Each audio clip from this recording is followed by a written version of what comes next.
All right, so you've put in the work, you've memorized the five-step model for revenue recognition, you get the theory. Awesome. But what happens when real life gets in the way?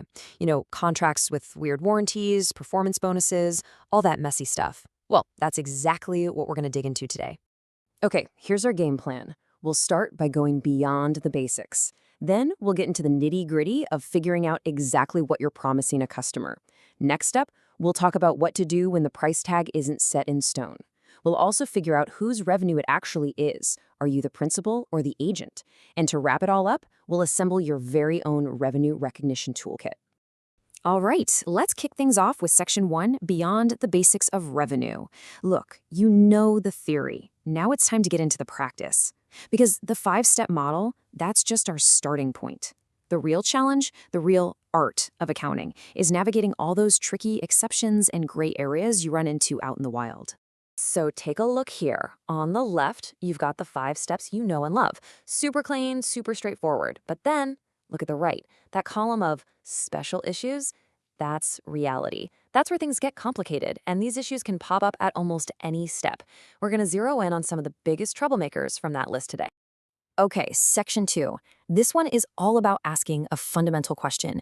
What are you actually promising your customer? We're talking about identifying all the performance obligations. And believe me, this is where a simple-looking contract can suddenly get really, really complex. Let's take warranties, for example. Is a warranty a separate promise? Well, it depends. Not all warranties are the same. On one hand, you have your standard quality assurance warranty. This is just the basic promise that the product isn't a dud. It works like it's supposed to. That's not a separate promise. It's just baked into the cost of the sale. But then you've got the extended warranty. This is an extra service, something the customer can choose to buy. And that absolutely is a separate performance obligation. You have to carve out a piece of the sales price for it and recognize that revenue over time. And it's not just warranties. Get this. Even a simple coupon can be a separate promise. The key term here is material right. If that coupon gives the customer a discount that's so good they wouldn't get it otherwise, then you've just made another promise. Look at this example. The company gets a chunk of cash, but they can't call it all revenue just yet. Nope. They have to take a piece of it, $4,000 in this case, and park it in deferred revenue. Why? Because they have an obligation to honor that coupon later. They only get to recognize that $4,000 as actual revenue if and when the customer comes back to use it.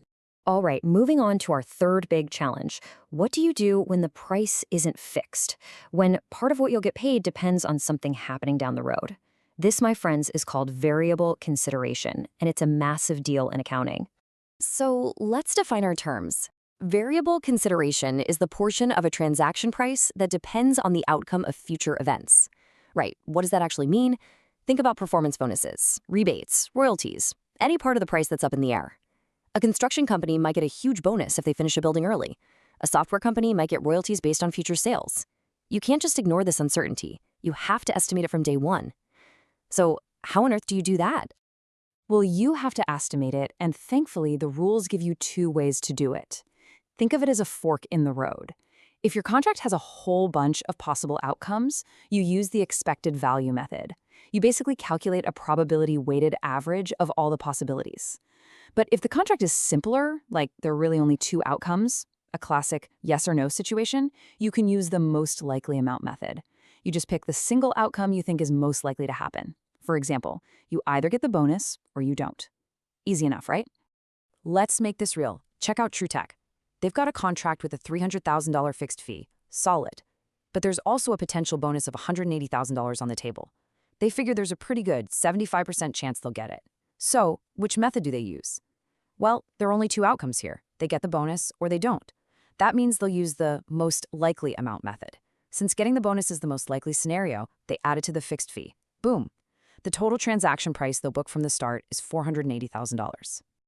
Now, here's the crucial part. You don't just sit around and wait 6 months to see if you get the money. No way. You start recognizing that revenue right away, spreading that total $480,000 over the life of the 6-month contract. That's $80,000 in revenue every single month. If you peek at the T accounts, you can see what's happening. Each month, that deferred revenue liability goes down, and you book an asset, a bonus receivable, for the bonus portion you're earning. It's all about matching the revenue to the period in which you're actually doing the work. But wait, what if things change? Uh-oh. This is so important, you guys. Your estimates aren't a one-and-done deal. You have to reevaluate them every single reporting period. So in our story, after 3 months, TrueTech gets some bad news. It's looking like they're not going to get that bonus after all. They have to act now. They need to reverse the bonus revenue they've already booked. Look at that journal entry. They're debiting service revenue and crediting that bonus receivable, wiping it off the books.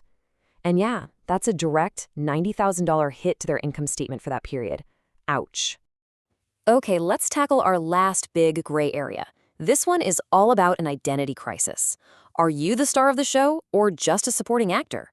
In accounting terms, are you the principal or are you the agent? It might sound academic, but figuring this out has a huge impact on your financial statements, especially that all-important top line. So how do you figure it out?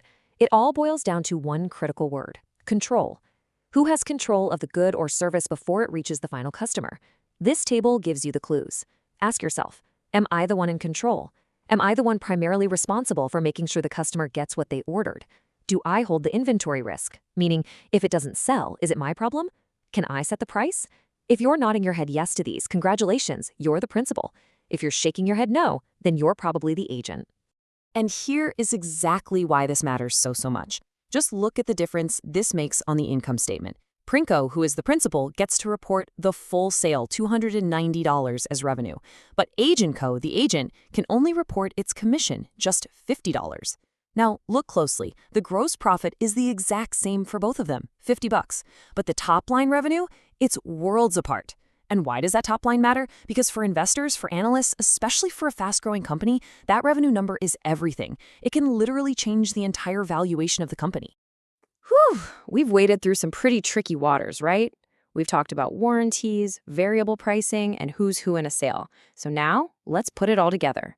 Let's build your revenue recognition toolkit with the key principles you absolutely need to remember. Okay, here are the big takeaways, the stuff you absolutely need to know for your exam and for your career. 1. Always be a detective. Hunt for those hidden promises in a contract, like extended warranties or valuable coupons. 2. If the price is wobbly, you don't guess, you estimate it using one of the 2 approved methods. 3. Your estimates are written in pencil, not pen. Revisit them every single period and adjust as needed. And finally, 4. Principal versus agent, it's all about one thing: control.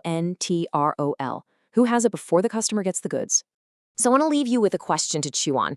We've seen that so much of this stuff, estimating bonuses, deciding who's in control, finding hidden promises, it's not black and white. It all comes down to professional judgment. So think about this. If you're an accountant and there's immense pressure to hit a quarterly revenue target, which of these gray areas do you think presents the biggest ethical temptation? Where is it easiest to, nudge the numbers? It's a tough question, but it's where the textbook ends and the real world begins, and it's something every single one of you needs to think about.